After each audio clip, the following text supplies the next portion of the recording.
que a gente vai ver agora são os custos dos estoques. Desde a primeira aula eu estou falando que estoque custa dinheiro. E o certo é reduzir os estoques.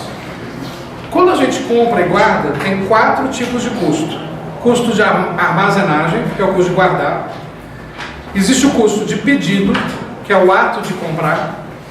Existe custos fixos, que independem se eu comprar ou não.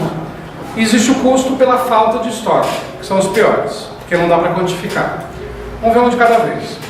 Os 2 principais é o custo de armazenagem e o custo de pedido. Vamos ver o custo de armazenagem primeiro. Como está falando, se é custo de armazenagem, é quanto custa guardar. Aí eu pergunto para vocês. Se eu aumento a quantidade comprada, o custo de armazenagem aumenta? Sim. Aumenta. Então eu posso dizer que os custos de armazenagem são diretamente proporcionais ao estoque. Quanto mais eu compro, mais caro fica. Quanto menos eu compro, mais barato fica. Se eu uso essa sala para guardar materiais e não tem nenhuma caixa nessa sala, o custo é igual a zero? Não, porque a sala ainda está aqui e a sala é para isso. Então está à disposição. Quais são os custos que estão dentro do custo de armazenagem? Então, primeiro, custos de capital, que é o custo do dinheiro parado. Se eu tenho caixas nessa sala, eu paguei por essas caixas. O dinheiro está aqui parado, custo de capital. Custos com pessoal. Quanto mais caixas eu tenho aqui na sala, mais orelha seca eu vou precisar carregando caixa nas costas. Custos com pessoal que trabalha no estoque. Custos com edificações. É o custo do espaço físico. Quanto maior o espaço físico que eu preciso, mais caro é esse espaço. E custos de manutenção. Quanto maior o espaço, mais caixas, eu tenho que cuidar com mais cuidado de limpeza, insetos, iluminação e tudo mais. Então são custos que aumentam quando aumenta a quantidade comprada. Agora, se eu não tiver nenhuma caixa na sala, existe custo de capital? De capital não tem caixa, não tem dinheiro parado. Existe custos com pessoal? Se não tem caixa, não tem gente aqui dentro. Existe custos com a edificação? Existe, porque a sala está aqui. Existe custo de manutenção? Não, deixei a sala limpa, tranquei, não tem nada aqui na sala, vai permanecer limpa. Então, se o estoque for igual a zero, o custo de armazenagem não será igual a zero, porque ainda vai existir custos com edificações. O único jeito do custo de armazenagem ser igual a zero é se a gente não tiver nem a área do estoque. É possível isso? Se o fornecedor entregar para a gente direto no local de utilização, sem guardar, no exato momento que eu preciso, na quantidade que eu preciso. Qual é o nome disso? Just in time. O Just in time é Oi? Cigarro. Exemplo é o cigarro. Não. Sim, o local, você que deu esse exemplo. Não. Eu dei o exemplo do cigarro para explicar caixeiro viajante. Não tem nada a ver com o Just in time. O cigarro, o caixeiro viajante entrega na mesma hora, só que fica guardado. Ele não entrega no exato momento que a padaria precisa, fica guardadinho, entendeu? Just in time é quando se entrega no exato momento que precisa, ok? Só que tem itens que não vai dar para trabalhar com just in time ao extremo, mas ao invés de eu comprar uma vez por mês, eu compro uma vez a cada 2 dias, uma vez a cada 3 dias, aí se encaixa o cigarro. Tá? Então olha só, existe uma fórmula matemática para o custo de armazenagem, é essa fórmula que está aqui, Q sobre 2 vezes T vezes P vezes I, que é TPI. Não é uma fórmula complicada, ela é fácil, porque são variáveis óbvias. Então, por exemplo, no caso do custo de armazenagem, se ele fica mais caro toda vez que eu aumento a quantidade, qual é a primeira variável da fórmula do custo de armazenagem? Quantidade. Quanto mais tempo eu tenho essas caixas aqui paradas, mais caro fica armazenar. Então, qual é a segunda variável? O tempo.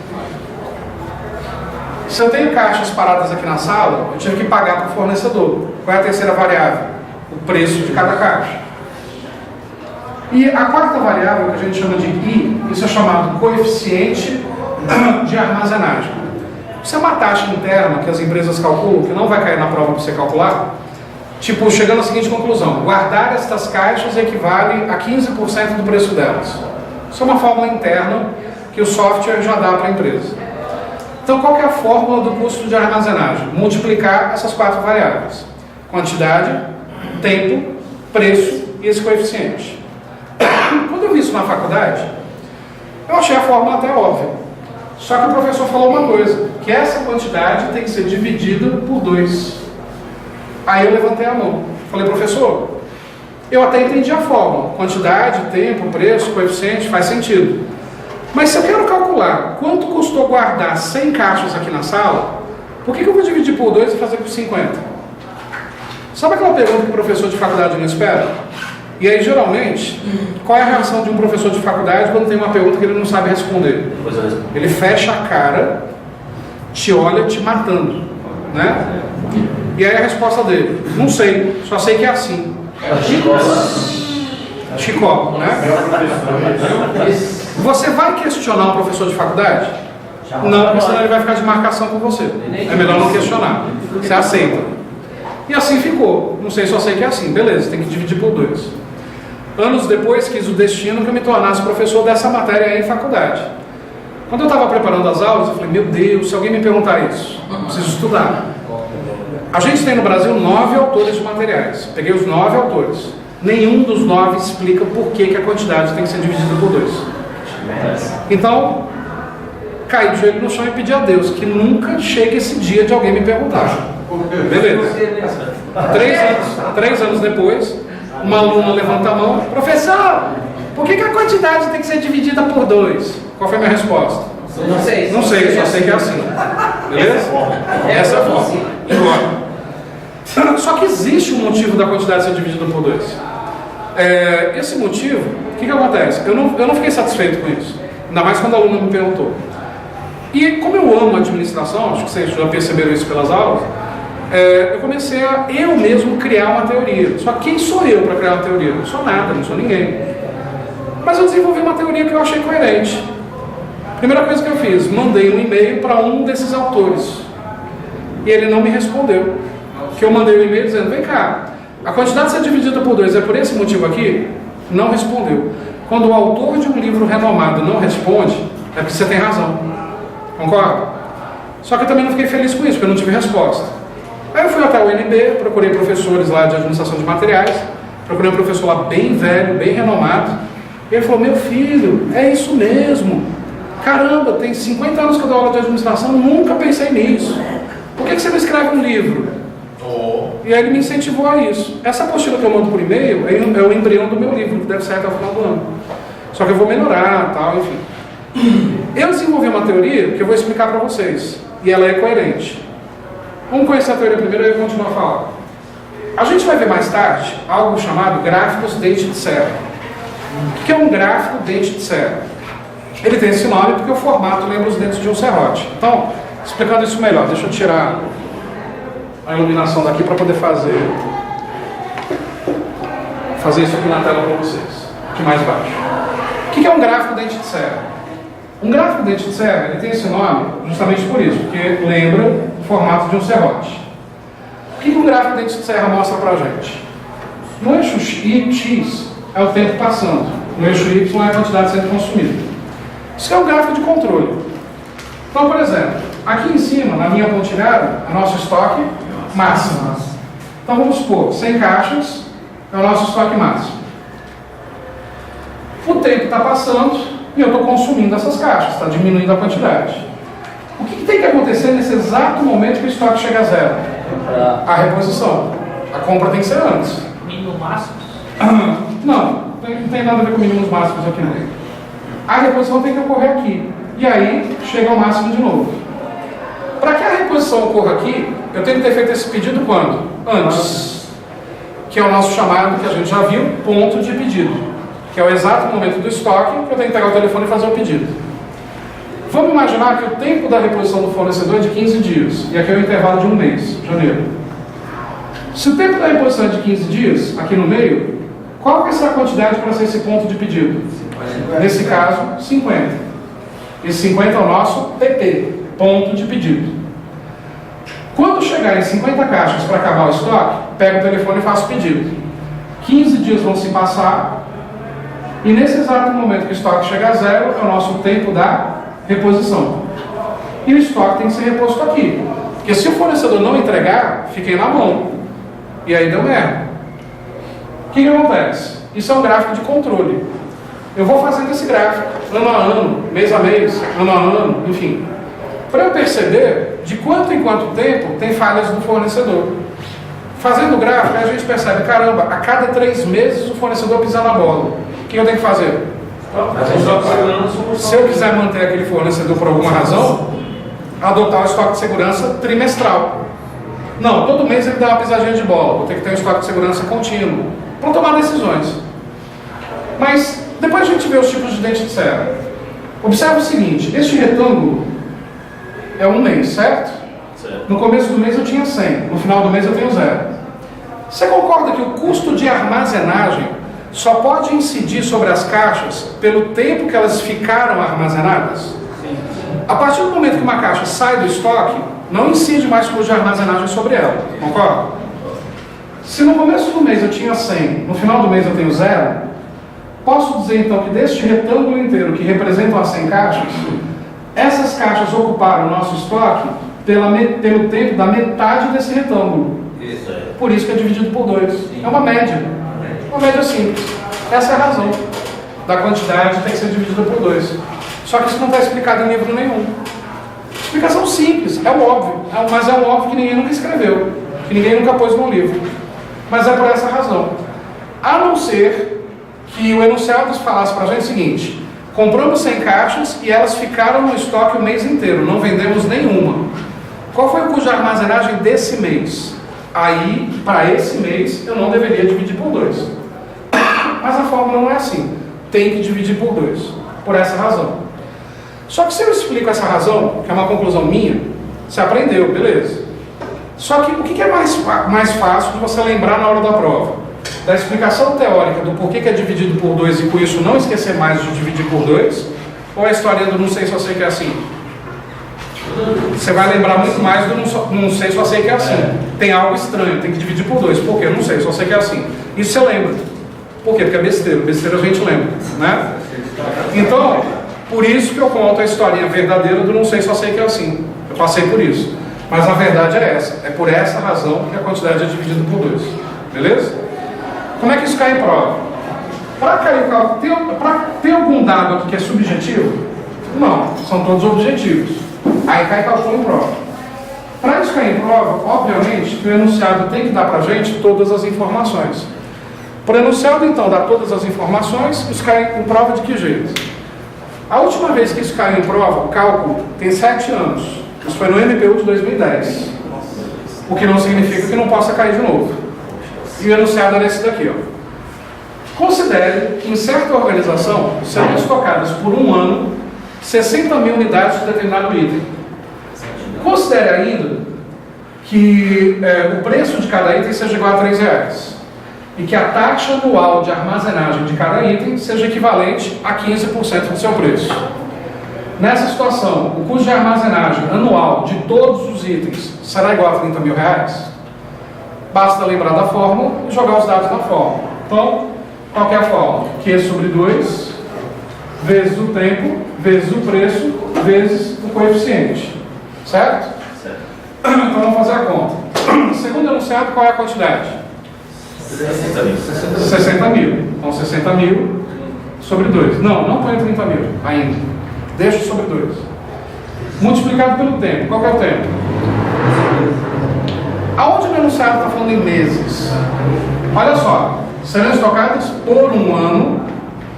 Preço de cada item seja igual a R$3. Taxa anual de armazenagem. Está tudo em ano. Então não preciso passar para meses. Põe um ano. Se aqui falasse ano e aqui falasse meses, eu teria que converter para a mesma linguagem. Tá? Mas não é o caso. Qual é o preço de cada caixa? R$3. Então vezes 3. Qual é o coeficiente? 15%. 0,15. Só fazer a conta. 60 mil sobre 2, 30 mil. Muito bem. 30 mil vezes 1, 30 mil. Parabéns. 30 mil vezes 3, ó, 90 mil. Show de bola. 90 mil vezes 0,15. Gente, pelo amor de Deus, isso dá 13.500, pelo amor de Deus. Vocês não sabem isso de cabeça? Não. Nem eu, é porque eu já decorei, né? Enfim. Dá 13.500. 13.500 é igual a 30 mil? Não. Nem aqui nem na China, porque senão é errado. Acabou. Só que olha só, a banca aqui foi uma mãe. Porque se você esquecer de dividir por 2, isso vai dar 27 mil. Ainda assim não é igual a 30 mil, continuaria errado. Mas se a banca colocasse, como coloca normalmente, é igual a 27 mil, tu põe que está correto, sendo que está errado porque esqueceu de dividir por 2. Então não esquece, tem que dividir por 2. Beleza? Por quê? Não sei, só sei que é assim. Professor, onde as pessoas fizeram 15? 15%. Ah, 15 dividido por 100 é 0,15. Cuidado também na prova, é legal você perguntar isso, né? Pelo seguinte, tem gente que põe o 15 puro. É 15 por 100 puro. 15 sobre 100. Ok? Não esqueça disso. 15% é 0,15. Tá? Então, bem fácil. A última vez que caiu o cálculo foi nessa prova do MPU de 2010. Coincidentemente, MPU 2013 perguntou qual era a fórmula, se a fórmula estava certa. Não caiu o cálculo, mas caiu a fórmula. O fato disso não cair há algum tempo não significa que não caia mais, ao contrário, significa que está na hora de cair de novo. Tá? Então cuidado com isso. Mas é fácil, beleza? Isso é custo de armazenagem. Outra pergunta que vocês precisam entender muito bem claro para entender a pior fórmula da matéria que eu vou explicar daqui a pouco, é o lote econômico. O custo de armazenagem é diretamente ou inversamente proporcional ao estoque? Diretamente. Não esquece isso. Daqui a pouco eu falo por quê. Outro custo dos estoques é o custo de pedido. Aqui já não tem fórmula. O que é o custo de pedido? Não é o custo de guardar, porque o custo de guardar é o custo de armazenagem. Custo de pedido é o ato de fazer a compra. Por exemplo, liguei para o meu fornecedor que fica lá em São Paulo, fiz um interurbano, de R$5 esse interurbano. Isso é custo de pedido. O salário do comprador, dividido pelo número de caixas que ele compra, é custo de pedido. E assim sucessivamente. O custo de pedido envolve os custos da área de compras. O custo de armazenagem envolve os custos da área de estoque. Quanto mais caixas eu tenho, não adianta eu sobrecarregar a orelha, vou precisar de mais orelha, mais gente.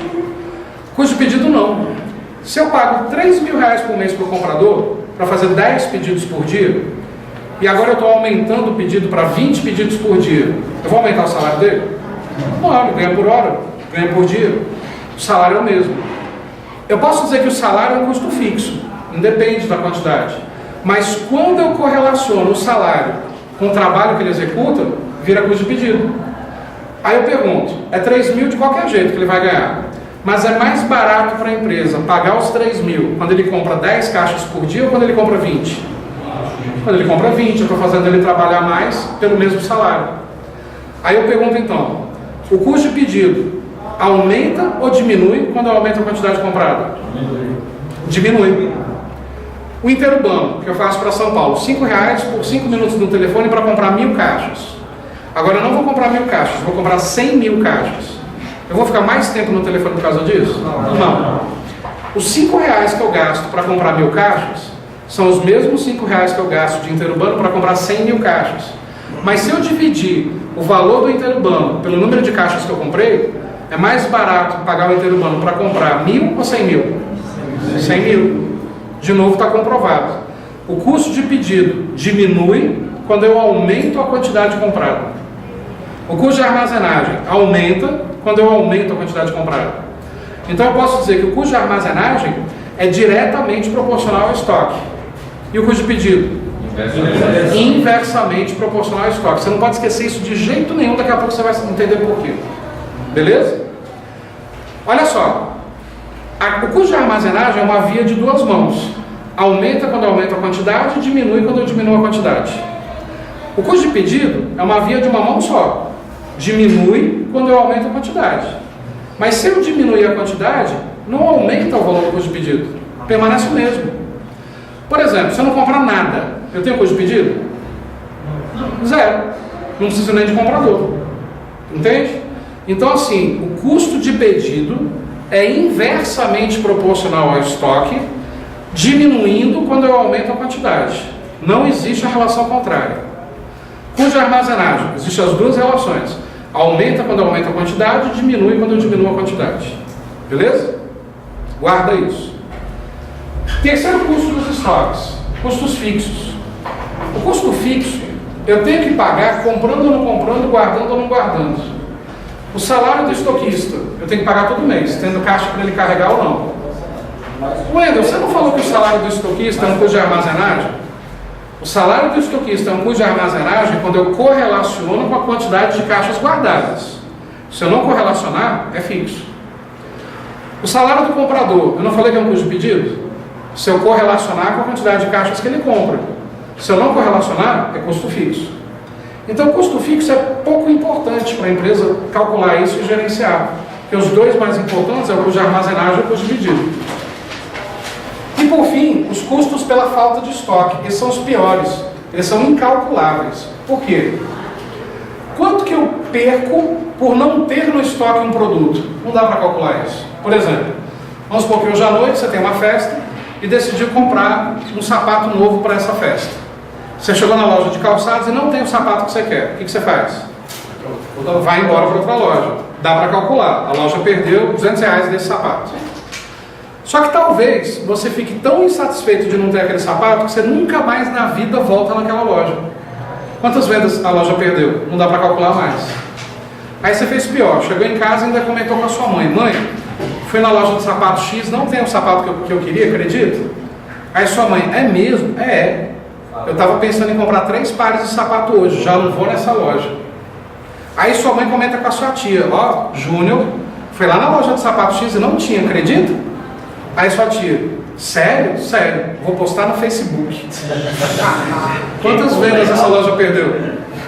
Milhares, daqui a pouco vai à falência. Então, quer dizer, o custo da insatisfação de um cliente por não encontrar aquilo que ele deseja é incalculável. Então tem que tomar cuidado. Não posso deixar sobrar.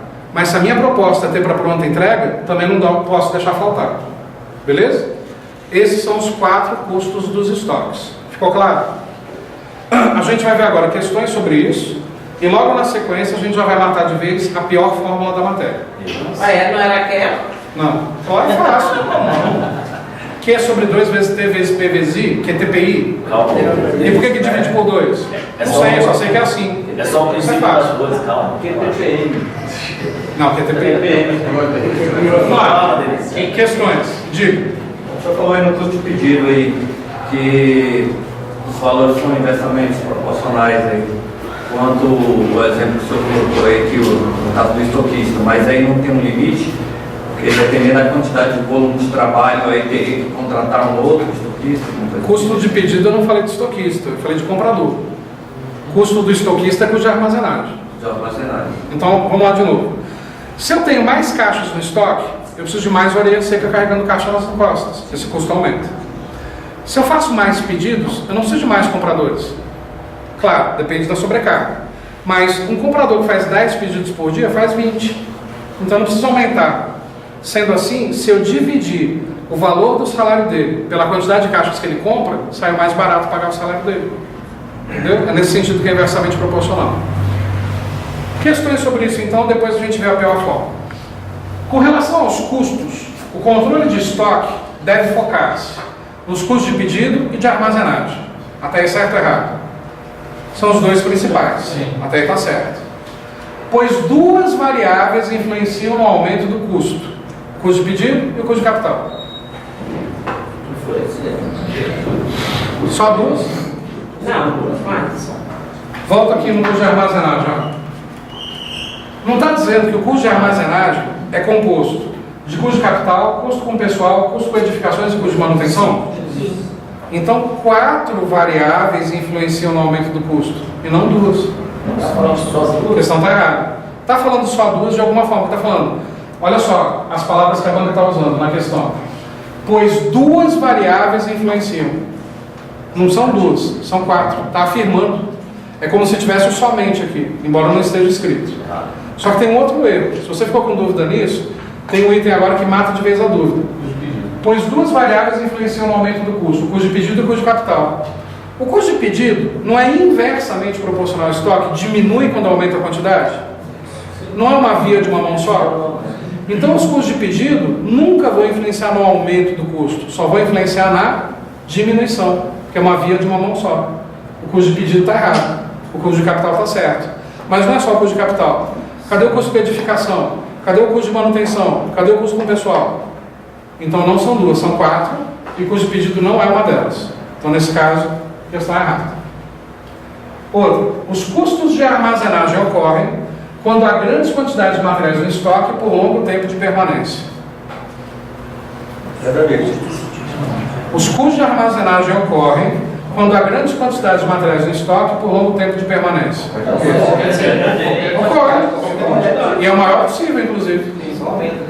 O problema é quando você lê isso, você enxerga que é só nessa situação. Não está dizendo que é só nessa. Quer ver? Vamos mudar a questão. Os custos de armazenagem ocorrem quando eu tenho pequenas quantidades de materiais no estoque por um curto tempo de permanência? Ocorre. Os custos de armazenagem ocorrem quando eu não tenho nenhuma quantidade de material no estoque por nenhum tempo de permanência? Ocorre também. De qualquer jeito, ocorre.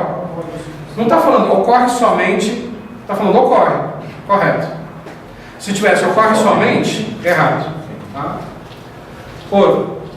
Considere que devido aos altos custos de armazenagem de materiais, a direção de determinada organização solicitou ao administrador de materiais que apresentasse uma proposta para zerar esses custos em 6 meses.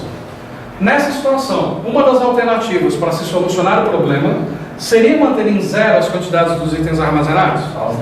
Se eu mantivesse em zero, ainda assim teria custo, que é o custo da edificação. Questão que é errado. Volta de zerar aí Já está errado, não zero. A não ser que eu não tenha nem o espaço para isso, aí zeraria. Então, que está errado. Isso é o que geralmente cai sobre o custo dos estoques, além daquela parte matemática do cálculo do custo de armazenagem. O administrador que zerasse, qual seria a solução? Para zerar? Para zerar é não ter nem espaço físico para guardar. É o just in time ao extremo dos materiais chegarem quando eu preciso, no local que eu preciso. Só voltando ao exemplo do pneu lá, esse pneu ele é um exemplo de não ter estoque, e quando põe no carro ele já vem estoque? Não. Eu não tenho no estoque, eu só compro os pneus quando eu já vou colocar no carro. Mas o fato de eu colocar os pneus no carro, mas ainda está dentro da empresa, os pneus estão estocados. Mas eles não estão estocados sozinhos, isoladamente. Eles estão estocados já no carro. Passa a ter custo de estoque, porque também ele já incide depreciação. Você não vai, é isso. Você não vai calcular o pneu já colocado no carro e o carro está no pátio. Você não vai calcular o custo de armazenagem do pneu isoladamente. Você vai calcular o custo de armazenagem do carro inteiro montado. Do produto acabado. Oi? Só atravessa a rua, o cara pega e atravessa. Rapaz, sexta-feira ele foi o pé. Vamos lá, continuando? Vamos continuar? Pior fórmula da matéria agora. Vamos lá, lote econômico de compra. Presta muita atenção, porque agora é a pior fórmula da matéria. Antes de eu explicar o que é lote econômico de compra, eu tenho que explicar o que é lote de compra, sem o econômico. O que é um lote de compra? Vamos supor que a gente definiu que para essa sala, para aquele material, o estoque máximo é de 100 caixas. Só que no momento eu tenho 20. Quantas eu preciso comprar para capacitar o estoque ao máximo de novo? 80. Isso é lote de compra. Então, o que é lote de compra, sem o econômico? A quantidade que eu preciso comprar para capacitar o estoque ao máximo de novo. Isso é lote de compra. Beleza. Se lote de compra é a quantidade que falta para capacitar o estoque ao máximo de novo, na opinião de vocês, lote econômico é comprar menos que essa quantidade ou mais? Menos. Quem responde menos eu entendo, eu te entendo. É verdade. Eu te entendo. Porque se eu comprar menos, eu estou gastando menos. Em casa, a gente pode comprar menos alguma coisa quando a gente está em crise. Só que eu estou falando de empresas que precisam daqueles itens rotineiramente. Se a empresa precisa rotineiramente e ela compra menos hoje, o que ela vai ter que fazer daqui menos tempo? Comprar de novo. Então ela vai gastar a mesma coisa, talvez um pouco mais caro. Por quê? Porque se eu compro uma quantidade maior, talvez eu chore um desconto do fornecedor. Então, o lote econômico de compra não é comprar menos, é comprar mais do que essa quantidade do lote de compra. Só que para eu comprar mais, tem que valer a pena. Para eu comprar mais do que o normal, o que eu tenho que chorar com o fornecedor? Desconto. Ainda assim pode não valer a pena. Por quê? Se eu compro mais do que o normal, chorando desconto, eu diminui o custo do estoque, da compra. Mas o que eu aumentei? Custo de armazenagem. Talvez o custo de armazenagem fique mais caro do que a economia que eu ganhei no desconto. Aí não vale a pena. Então o que acontece? O lote econômico é uma quantidade maior do que o normal, aonde eu consigo diminuir os custos totais dessa compra. De que forma? Chorando o maior desconto possível, é um passo. E o segundo passo é o seguinte: a gente não viu que o custo de armazenagem, que aumenta quando aumenta a quantidade comprada, não é diretamente proporcional ao estoque? Beleza. A gente não viu que o custo de pedido é inversamente proporcional ao estoque? Na matemática, se eu tenho um cálculo que é assim, mais 5 menos 5, dá quanto? Dá 0. Números iguais com sinais diferentes, um anula o outro? Pergunto, será que existe uma quantidade X, maior do que o normal, com desconto bacana, que se eu comprar, o custo de armazenagem se iguala ao custo de pedido? Pode existir. Porque se o custo de armazenagem se igualar ao custo de pedido, um anula o outro. Qual é a única coisa que está saindo do bolso? O valor que o fornecedor está me cobrando. E é mais barato porque eu chorei o desconto, porque é uma quantidade maior do que o normal. Isso é lote econômico de compra na essência. Vou repetir agora com calma. O que é lote econômico de compra? Quantidade que a gente compra, maior do que o normal, onde eu consigo chorar um bom desconto para valer a pena, e o custo de armazenagem se iguala ao custo de pedido. Esse é o conceito de lote econômico puro. Custo-benefício, no caso, né? Isso. Além do custo-benefício do desconto ser legal, o custo de armazenagem se igualar ao custo de pedido. O fato de um ser igual ao outro não significa que eu não tenha que pagar. Eu vou ter que pagar o salário do comprador, eu vou ter que pagar o salário do estoquista. Mas é que, aumentando aquela quantidade que eleva o custo de armazenagem, eu não estou de alguma forma gerando economia no custo de pedido, porque ele diminui quando aumenta a quantidade. Essa economia talvez consiga pagar a elevação do custo de armazenagem. Aí vale a pena. Olha como está aqui na tela. Lote econômico de compra, LEC. É a quantidade que se adquire, onde os custos totais são os menores possíveis e ocorre quando o custo do pedido é igual ao custo de armazenagem. O problema é que quando eu falo aqui é igual, você vai querer na fórmula enxergar os mesmos valores. 2.000 e 2.000. Não é nesse sentido. Ele pode ser igual com valores diferentes. Olha que estranho que eu acabei de falar agora. Como que ele é igual com valores diferentes? Eu posso ter R$2.000 de custo de armazenagem e ter o custo do pedido de uma caixa de R$50. Mas se eu multiplicar esses R$50 pela quantidade de caixas, dá os mesmos 2.000. Entende? Numa conta assim, mais 5 menos 5, dá 0. Uma outra forma de anular números iguais é numa divisão. Se o número de cima é igual ao número de baixo, 10 dividido por 10 dá quanto? 1. 100 dividido por 100, 1. Você também está anulando. Então, numa divisão, números iguais, um embaixo, outro em cima, um anula o outro. Isso é o lote econômico.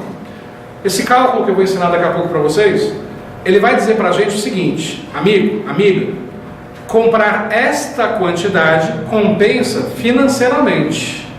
Mas isso não significa que você tenha que comprar. Você tem que se fazer algumas perguntas. Primeira pergunta: essa quantidade que a fórmula vai dizer para a gente, será que eu tenho espaço físico no estoque para guardar? Se eu não tiver, devo comprar? Não. Financeiramente compensa, mas eu não tenho onde guardar, então não compro. Segunda pergunta: o fornecedor hoje está te dando um desconto bom, 70% de desconto. Será que não corre o risco de amanhã o fornecedor fazer mais barato do que hoje?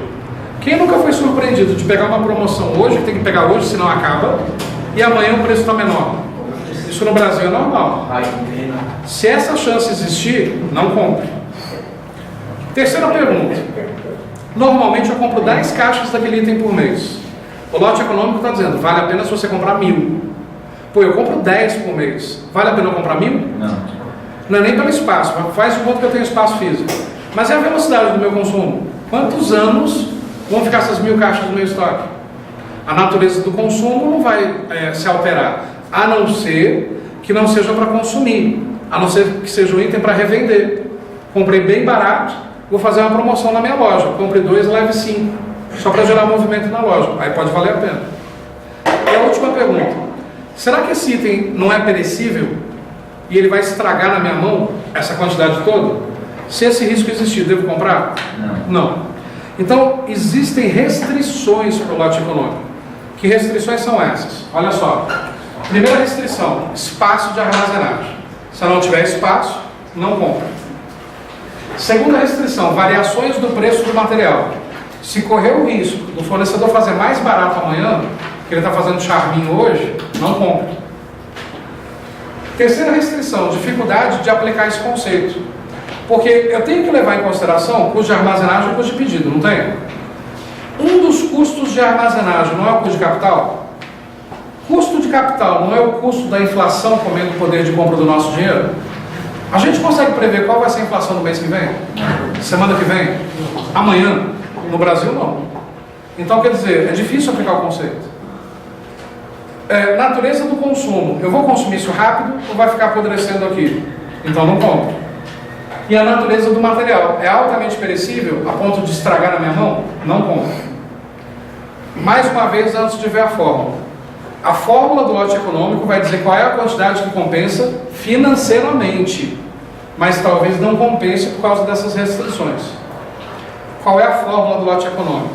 É esse bicho aqui. Raiz quadrada de 2 vezes a demanda, vezes o custo de pedido, dividido pelo custo de armazenagem. Quando eu falo que ela é a pior fórmula na matéria, não é porque ela tem muitos dados, tem até poucos dados, mas é porque envolve raiz quadrada. E na hora da prova, todos vocês ficam com medo de calcular raiz quadrada sem calculadora, fazendo à mão, ninguém lembra. Só que aí que tá, fiquem tranquilos, porque numa prova de administração de materiais, se vier a cair o cálculo, a banca não quer saber se você sabe matemática, ela quer saber se você sabe a fórmula. Se cair o cálculo, sempre vai aparecer dentro da raiz quadrada um número redondinho, intuitivo, que você responde de cabeça. Porque a banca não quer saber se você sabe calcular raiz quadrada. Ela quer saber se você sabe administração de materiais.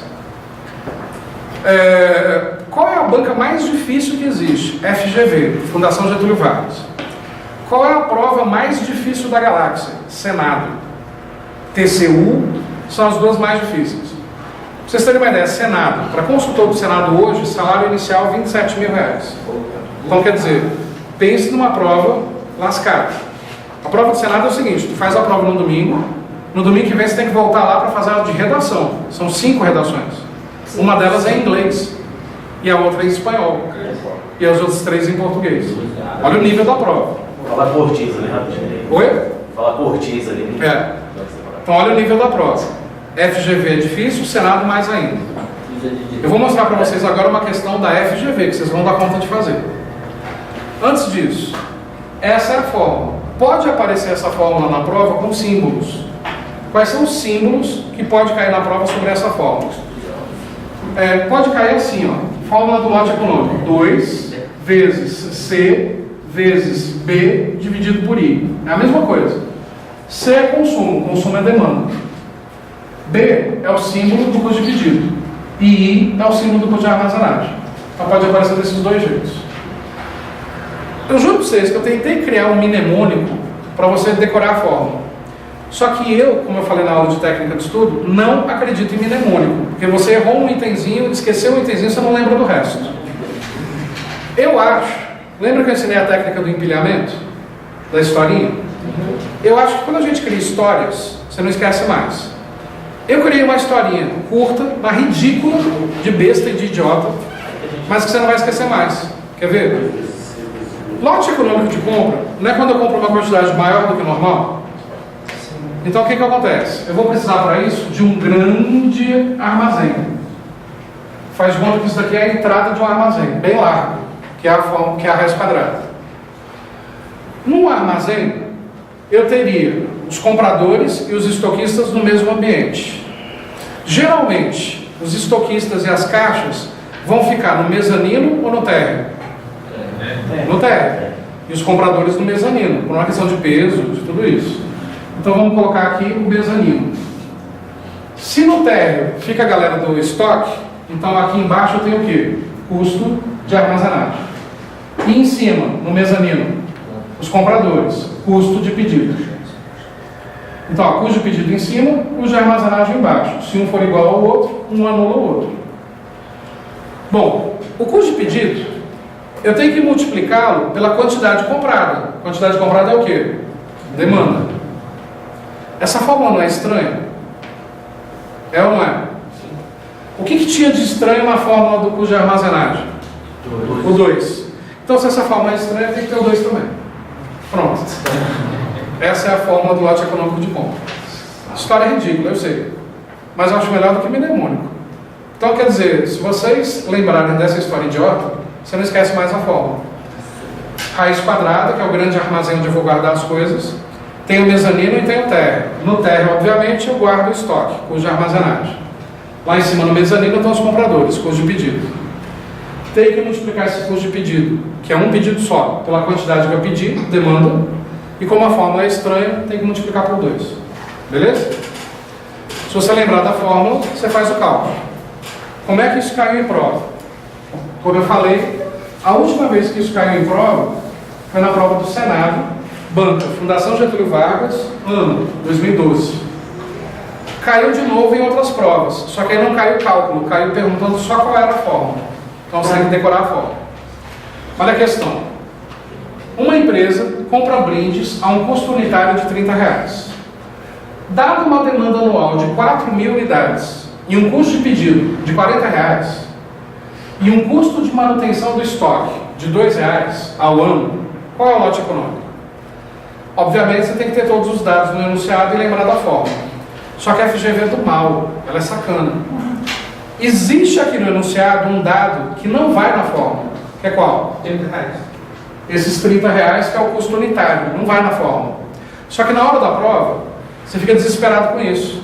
Meu Deus, tem um dado que não vai na fórmula, então eu não decorei a fórmula direito, eu não estou lembrando da fórmula. Eu preciso enfiar esses R$30 em algum canto. Não enfia em lugar nenhum.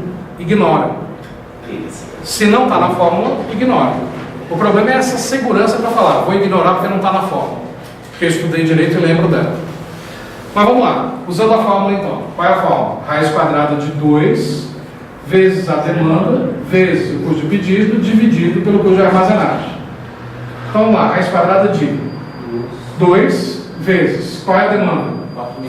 4.000 unidades. Qual é o custo de pedido? R$40.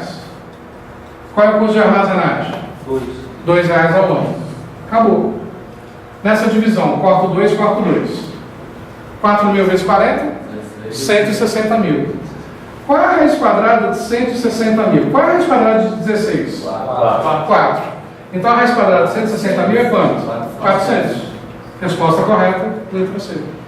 Acabou. Tudo só? Só. Percebe? Caiu dentro da raiz quadrada um número intuitivo. Você não precisa fazer o cálculo da raiz quadrada. Você responde automaticamente. E é isso que vai acontecer em qualquer prova. Por quê? Qual é a matéria? Administração de materiais, não é matemática. Então a banca quer saber se você sabe administração de materiais, nesse caso. Então nunca vai cair um número que você precisaria de uma calculadora para responder. Beleza? Isso é lote econômica, é a pior fórmula da matéria. Se essa é a pior e não é tão difícil, as outras que faltam são bem mais fáceis. Tem mais? Tem mais. Eu vou caçar jeito mesmo. Tem mais 4 fórmulas, mais um cálculo e mais 3 análises de gráfico. Até aqui tranquilo? Não. Que não, gente. Para com isso, que não. Ué, não. Tranquilo. Claro que tá. Aqui era só a fórmula. Calma. Aqui é só a fórmula que eu apaguei. Beleza? Então, só copie. 2 vezes 4.000 vezes 40 dividido por 2. Raiz quadrada de 160.000 dá 400. O que isso significa então, enquanto vocês estão copiando? Para esse enunciado, vai compensar financeiramente se eu comprar 400 caixas. Só que eu tenho que me perguntar, tenho espaço para as 400? Não, então não compro. Não, eu tenho. Tá. Existe risco ou chance do fornecedor amanhã fazer um preço menor? Então não compre hoje. Não, não existe, é só esse preço. Então compre. É um material que eu vou consumir num tempo normal? Ou vai ficar muito tempo aqui parado? Porque se ficar muito tempo parado, o custo de armazenagem sobe. Não, eu vou consumir num tempo razoável. Compra. Não, vai demorar. Não compra. É um material altamente perecível, vence daqui 3 dias. E como essa quantidade é muito acima do normal, vai vencer na minha mão? Não compra. Não, não é perecível. Então compra. Então percebe? Não é porque a fórmula determinou que são 400 que eu tenho que comprar as 400. Mas vamos supor que normalmente eu compro 50. 400 não cabe. Então, vamos comprar 350. Vai compensar. Não é o máximo do lote econômico, mas você está economizando alguma coisa. Porque você fez o cálculo e chegou à conclusão que para 400 caixas era o máximo de lote econômico que você conseguiria. E aí você vai tomando decisões. Então, isso daqui é para decisões mais de gestores de área de materiais do que para trabalhadores normais do departamento. Por isso que cai pouco em prova. Aonde cai mais isso daqui em prova? Senado, que é uma prova para ferrar todo mundo mesmo, que é muito difícil, porque o salário também é muito elevado. E geralmente isso cai em prova para o cargo de administrador. Beleza? Isso é lote econômico. Bom, vamos parar de falar um pouquinho de cálculo. E até para a gente encerrar a aula, vou falar de algo mais light. E aí amanhã a gente retoma. Vou falar agora então de níveis dos estoques, os chamados gráficos dente de serra, que eu já expliquei um pouquinho. Como eu havia dito, o que é um gráfico dente de serra? São gráficos que a gente faz para controle interno, se está tendo falhas ou não no estoque, falhas do fornecedor, etc. Então existem 3 possíveis situações de um dente de serra: ser normal ou tradicional, ser um dente de serra de ruptura, quando tem a falta de estoque e eu precisava ter, e um dente de serra de segurança, que eu adoto o estoque de segurança para não ficar na mão. Num primeiro momento, vou imaginar o seguinte: ó, eu tenho 500 caixas de estoque máximo. O tempo está passando, aqui no caso é no intervalo a cada 4 meses. E a reposição ocorre então quadrimestralmente. Nesse momento que eu anotei, é quando o estoque está igual a 0. O que tem que acontecer? É imediata reposição. Para que a reposição tenha ocorrido aqui, o ponto de pedido, conforme a gente já viu, tem que ter ocorrido antes, em algum momento dessa diagonal descendente. Aonde exatamente? Depende do tempo da reposição. Para mudar um pouquinho, vamos imaginar que o tempo da reposição é de 1 mês. Se eu compro a cada 4 meses, então, faltando 1 mês, é o momento que eu tenho que fazer o quê? O pedido. O que é esse ponto aqui? Nosso ponto de pedido. Que equivale a qual quantidade? Se em 4 meses eu consumo 500, um quarto de mês, 125. Quando o estoque chegar em 125, pego o telefone e faço o pedido. O tempo vai passar, 1 mês, e a reposição tem que ocorrer quando o estoque chegar a 0. Isso que eu risquei aqui embaixo é o nosso quê? Tempo da reposição. Quais são as informações que o dente de serra carrega consigo?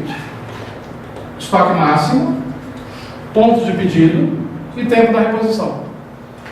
Esse dente de serra vai ficar perfeito com todos os dentes idênticos se 4 condições permanecerem. Primeira delas, não existir alteração de consumo durante o tempo. Se a gente não alterar o consumo, está tudo perfeito. Segundo, não esquecer de solicitar a compra. Se eu esquecer de fazer o pedido no ponto de pedido, fiquei na mão. Terceiro, o fornecedor nunca atrasar. Se ele atrasar, fiquei na mão. E quarto, nenhuma entrega for rejeitada pelo controle de qualidade, senão vai gerar devolução. Fiquei na mão. Se nada disso acontecer, perfeito, os dentes de serra todos iguais. Mas vamos supor que no outro mês o fornecedor pisou na bola. Era para ele ter entregue aqui quando chegou em 0, mas não entregou. O que acontece então? Não tenho como atender meus clientes. Então eu começo a anotar para fins de controle quantidade negativa. Não existe quantidade negativa quando você abre o estoque. Quando você abre o estoque, você fala: meu Deus, eu tenho menos 20 caixas. Ou eu não tenho nada, ou eu tenho alguma coisa. Mas eu vou anotando no controle, que significa o quê? Que eu já tenho 20 encomendas, por exemplo. Então aqui vamos supor que seja menos 20. Aí o fornecedor entregou, atrasou um pouquinho e entregou. Ele não está entregando 500 caixas, que é o que eu tinha pedido? Sim. Só que 20 eu já não vou ter que mandar para os clientes? Sim. Meu estoque vai para quanto agora? Vai para 480, não vai para 500. Você concorda que esse dente de serra, além de ficar quebrado, ficou banguela?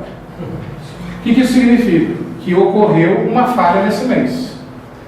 E aí eu vou fazendo, mês a mês, ano a ano. Aí eu olho, aí eu vejo, pô, nesse ano inteiro Só teve uma falha. Preciso ter estoque de segurança? Não, pô, só foi uma falha pontual. Aí eu percebo, todo mês tem a falha de 20 caixas. O que eu faço?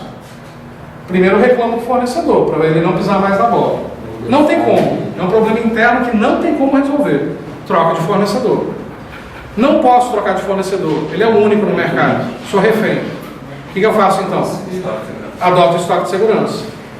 Neste momento aqui, o que ocorreu com o nosso estoque? Uma ruptura. O que é ruptura de estoque? Quando eu preciso ter, mas não tenho. O fato do estoque ser igual a zero significa que tem ruptura? Não. Tem ruptura quando o estoque é igual a zero e eu precisava ter. A ruptura é sempre ruim para uma empresa. Se a empresa promete a pronta entrega, a ruptura é sempre ruim. Se a empresa só entrega por encomenda, a ruptura é normal, porque ela só compra quando precisa para poder entregar. Mas não, eu não quero mais passar por isso. O que eu faço então? Vou adotar um estoque de segurança. Qual é a quantidade que eu vou deixar no meu estoque de segurança? Se as falhas são normalmente de 20 caixas, vamos deixar 21 a 22 só para manter uma margenzinha? Então olha agora a diferença. O que eu fiz com o gráfico? A reposição ocorre quando o estoque é igual a zero? Não mais. Percebe que agora a reposição ocorre quando ainda faltam 20 caixas. Se a reposição não ocorrer aqui, eu ainda tenho 20, 22 caixas no estoque de segurança. Só que o estoque de segurança tem um problema, gera custos maiores ainda de armazenagem. Por quê? O estoque de segurança é só para quando pisarem na bola. Está ali guardado à toa se não pisarem na bola, concorda? Está num outro espaço físico, vai aumentar o custo de armazenagem. Mas o fornecedor sempre pisa na bola, então eu tenho que ter. Vamos supor que o fornecedor se corrigiu e nunca mais pisou na bola. Preciso continuar com o estoque de segurança? Não. Vamos supor que o fornecedor mudou para a China. Demora 4 meses, 5 meses para entregar agora. Vou ter que ter um estoque de segurança maior por razões óbvias. Vamos supor que o fornecedor mudou para o outro lado da rua. Preciso ter estoque de segurança se ele me entrega em 5 minutos? Nem de segurança, nem de consumo. Quando eu precisar, eu vou lá e compro. Então percebe, eu vou mudando de estratégia de acordo com a realidade. Colocar isso no gráfico é só para a gente visualmente ver de quanto em quanto tempo tem falhas e tomar decisões. Isso é o gráfico dentro de série. Só para ilustrar e fechar, aí amanhã a gente vê os exercícios disso, que com certeza nessa madrugada de sexta-feira vocês vão dar uma estudada antes da aula da manhã. Com certeza. Né? Então olha só, dente de serra de ruptura, quando a marcação é negativa. Dente de serra de segurança. Percebe que aqui, nesse caso da tela, o meu estoque de segurança é de 200. O que significa dizer? Se a reposição não ocorrer aqui, eu ainda tenho 200 caixas no estoque, dente de serra de segurança. O que cai em prova sobre isso? Pode cair um gráfico sem nenhuma marcação do significado, perguntando, aqui é o ponto de pedido? Aqui é o estoque de segurança? Aqui é o estoque máximo? Eu vou simular isso amanhã. E pode cair em prova também a definição teórica desses conceitos. O que é estoque de segurança, o que é ponto de pedido, o que é estoque máximo, o que é ruptura, o que é tempo de reposição. Mas aí amanhã a gente vê isso, beleza?